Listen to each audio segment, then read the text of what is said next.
ಯಲಹಂಕ ದೇವಸ್ಥಾನದಲ್ಲಿ ಕೊಂಡವನ್ನ ಹಾಯ್ದಿದ್ದಾರೆ ಚಿಕ್ಕಬಳ್ಳಾಪುರ ಕಾಂಗ್ರೆಸ್ ಅಭ್ಯರ್ಥಿಯಾಗಿರುವಂತಹ ರಕ್ಷಾರಾಮಯ್ಯ. ಚೌಡೇಶ್ವರಿ ಸನ್ನಿಧಿಯಲ್ಲಿ ಕೊಂಡ ಹಾಯ್ದಿದ್ದಾರೆ ಕಾಂಗ್ರೆಸ್ ಅಭ್ಯರ್ಥಿ. ಚಿಕ್ಕಬಳ್ಳಾಪುರ ಜನತೆಗೆ ಸಕಲ ಸಮೃದ್ಧಿ ಕಲ್ಪಿಸಲಿ ಅಂತ ಹೇಳಿ ಪೂಜೆ ಮಾಡಿದ್ದಾರೆ. ಚಿಕ್ಕಬಳ್ಳಾಪುರ ಕ್ಷೇತ್ರದ ಕಾಂಗ್ರೆಸ್ ಅಭ್ಯರ್ಥಿ ರಕ್ಷಾರಾಮಯ್ಯ ಕೊಂಡವನ್ನ ಹಾಯುವ ಮೂಲಕ ಜನರ ಮನಸ್ಸನ್ನ ಗೆಲ್ಲುವಂತಹ ಪ್ರಯತ್ನವನ್ನ ಮಾಡಿದ್ದಾರೆ. ಕೈವಾರದ ಯೋಗಿ ನಾರಾಯಣ ಹಾಗೆ ಘಾಟಿ ಸುಬ್ರಹ್ಮಣ್ಯನಿಗೂ ಕೂಡ ಪೂಜೆಯನ್ನ ಸಲ್ಲಿಸಿದ್ದಾರೆ.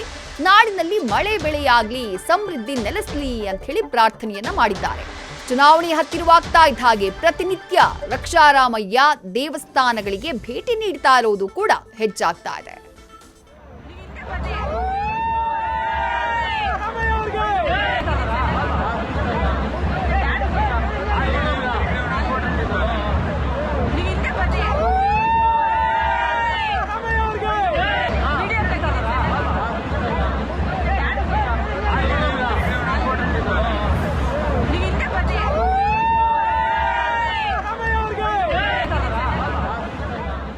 ಚಿಕ್ಕಬಳ್ಳಾಪುರ ಲೋಕಸಭಾ ಅಖಾಡದಲ್ಲಿ ಡಾಕ್ಟರ್ ಕೆ ಸುಧಾಕರ್ ವಿರುದ್ಧ ಕಾಂಗ್ರೆಸ್ನ ಅಭ್ಯರ್ಥಿಯಾಗಿ ಅಖಾಡಕ್ಕಿಳಿದಿರುವುದು ರಕ್ಷಾರಾಮಯ್ಯ. ಸಾರ್ವತ್ರಿಕ ಚುನಾವಣೆ ರಕ್ಷಾರಾಮಯ್ಯ ಅವರಿಗೆ ಇದೇ ಮೊದಲು. ಯುವ ನಾಯಕ, ಈ ಹಿಂದೆ ಕರ್ನಾಟಕ ಯುವ ಕಾಂಗ್ರೆಸ್ನ ಅಧ್ಯಕ್ಷರಾಗಿ ಸೇವೆಯನ್ನ ಸಲ್ಲಿಸಿದ್ದಂಥವರು.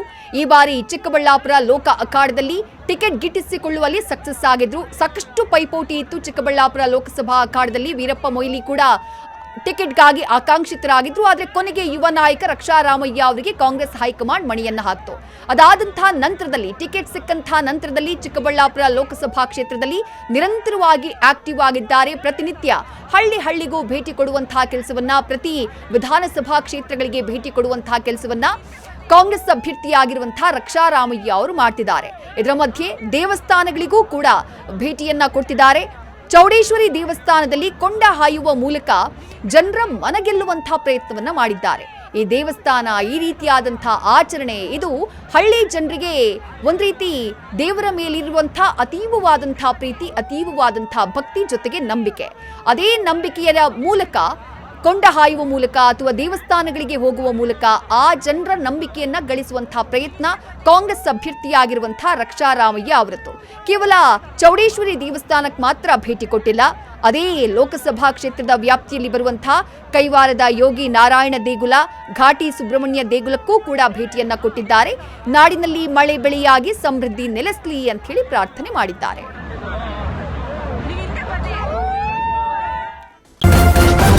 ನ್ಯೂಸ್ ಫಸ್ಟ್, ನಿರ್ಭೀತಿಯಿಂದ ನಿಮ್ಮ ಪರವಾಗಿ.